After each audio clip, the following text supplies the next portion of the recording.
Latar belakang pentingnya kajian sosiologi hukum.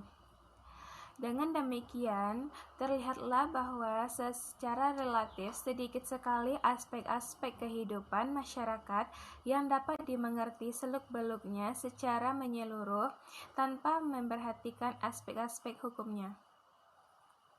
Hal inilah yang menyebabkan bahwa sifat hakikat dan sistem hukum merupakan objek penelitian yang tidak dapat diabaikan oleh para sosiolog.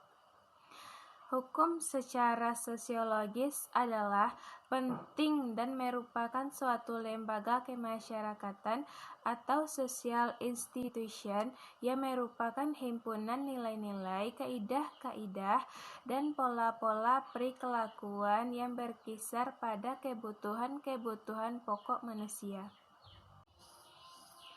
Hukum sebagai suatu lembaga kemasyarakatan hidup berdampingan dengan lembaga-lembaga kemasyarakatan lainnya dan saling mempengaruhi. Jadi, sosiologi hukum berkembang dengan anggapan dasar bahwa proses hukum berlangsung dalam suatu jaringan atau sistem sosial yang dinamakan masyarakat. Artinya, hukum hanya dapat dimengerti dengan jalan memahami sistem sosial terlebih dahulu dan bahwa hukum merupakan suatu proses. Yang kedua, definisi sosiologi hukum. Sosiologi hukum pada hakikatnya dua istilah ilmu yang menjadi satu, yakni kata sosiologi yang memiliki arti ilmu pengetahuan tentang masyarakat dan hukum bermakna aturan yang terjadi karenanya penyesuaian terhadap berbagai bentuk gejala sosial yang ada di dalam masyarakat. Berikut pengertian sosiologi menurut para ahli. 1. Surjono Sukanto. Sosiologi hukum adalah suatu cabang ilmu pengetahuan yang secara analitis dan empiris menganalisis atau mempelajari hubungan timbal balik antara hukum dengan gejala-gejala sosial lainnya. Yang kedua, Satjipto Raharjo.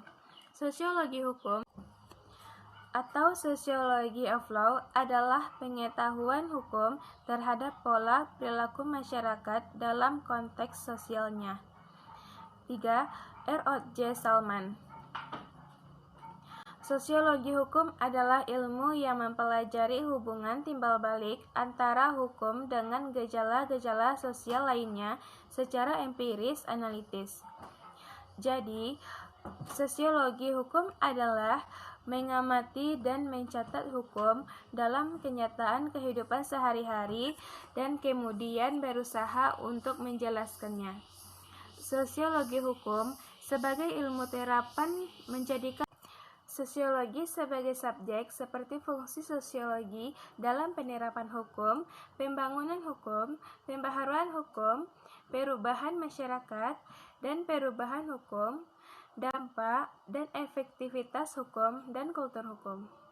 Penggunaan sosiologi hukum. Menurut Purbacaraka dan Sujono Sukanto memaparkan kegunaan sosiologi hukum. Yang pertama, memberikan kemampuan-kemampuan bagi pemahaman terhadap hukum dalam konteks sosial. Yang kedua, mengadakan analisis terhadap efektivitas hukum tertulis, bagaimana mengusahakan agar suatu undang-undang melembaga di masyarakat. 3. Mengadakan evaluasi terhadap efektivitas hukum tertulis, misalnya mengukur berfungsinya suatu peraturan di dalam masyarakat. Kegunaan-kegunaan tersebut dapat diuraikan secara rinci. 1. Pada taraf organisasi dalam masyarakat. Yang pertama, sosiologi hukum dapat mengungkapkan ideologi dan falsafah yang mempengaruhi perencanaan, pembentukan, dan penegakan hukum. Yang kedua, dapat diidentifikasikannya unsur-unsur kebudayaan manakah yang mempengaruhi isi atau substansi hukum. Yang ketiga, lembaga-lembaga manakah yang sangat berpengaruh di dalam pembentukan hukum dan penegakannya. 2. Pada taraf golongan dalam masyarakat. Yang pertama, pengungkapan golongan-golongan manakah yang sangat menentukan di dalam pembentukan dan penerapan hukum. Yang kedua, golongan-golongan manakah dalam masyarakat yang beruntung atau sebaliknya dirugikan dengan adanya hukum-hukum tertentu. Yang ketiga, kesadaran hukum dari golongan-golongan tertentu dalam masyarakat. 3. Pada taraf individual. Yang pertama, identifikasi unsur-unsur hukum yang dapat mengubah perikelakuan warga masyarakat. Yang kedua, kekuatan, kemampuan, dan kesungguhan hati para penegak hukum dalam melaksanakan fungsinya. Yang ketiga, kepatuhan warga masyarakat terhadap hukum. D. Ruang lingkup kajian sosiologi hukum. Ruang lingkup kajian sosiologi hukum ada dua. Yang pertama, dasar-dasar sosial dari hukum atau basis sosial dari hukum. Sebagai contohnya, hukum nasional di Indonesia. Dasar sosialnya adalah Pancasila dengan ciri-ciri gotong royong, musyawarah, dan kekeluargaan. 2.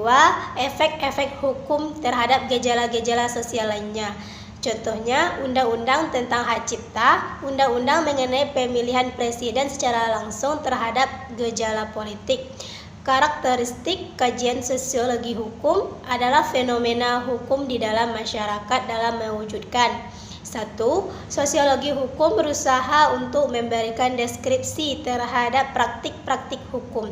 Apabila praktik-praktik itu dibeda-bedakan ke dalam pembuatan undang-undang, penerapan dalam pengadilan, maka ia juga mempelajari bagaimana praktik yang terjadi pada masing-masing bidang kegiatan tersebut.